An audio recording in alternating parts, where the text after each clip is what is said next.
আসসালামু আলাইকুম। আমি ভিডিও করতে আসছি আর গাড়ি চালাচ্ছি মান নিয়ন্ত্রণ রেখেই। আমি এই দেখুন, এই যে এই গাড়িটা এখন রং মারবে, আমি আপনাদেরকে দেখানো হচ্ছে। দেখুন এই গাড়িটা রং মারতেছে, এটা কিন্তু পুরোটাই ফল্ট, পুরোটাই রং মারতেছে। আপনাদেরকে দেখানোর চেষ্টা করতেছি। ডাইন সাইডের গাড়ি, এই যে গাড়ি পুরোটাই রং মারতেছে। এটা কি ঠিক হয়েছে কিনা আমি জানি না। যদি আপনারা কেউ জেনে থাকেন অবশ্যই আমাকে জেনে দিবেন।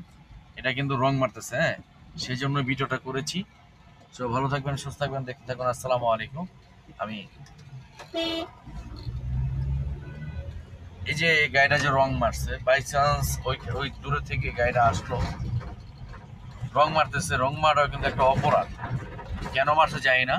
আর সুবিধার ক্ষেত্রে রংটা মেরেছে, হ্যাঁ, ওই ট্রাকের সুবিধার ক্ষেত্রেই রংটা মেরেছে, কিন্তু ঘটনা হয়েছে রংটা যে মেরেছে এটা কিন্তু একটা বুঝতে হবে।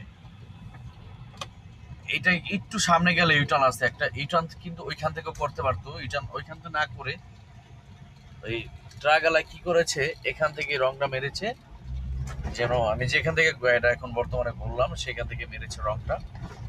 কি ভাই, আপনি গাড়ি চালান, বড় গাড়ি, ঠিক আছে, আপনি একটু দূরে থেকে ঘুরে আসেন, এটা তো আপনার রিস্ক হয়ে যায়।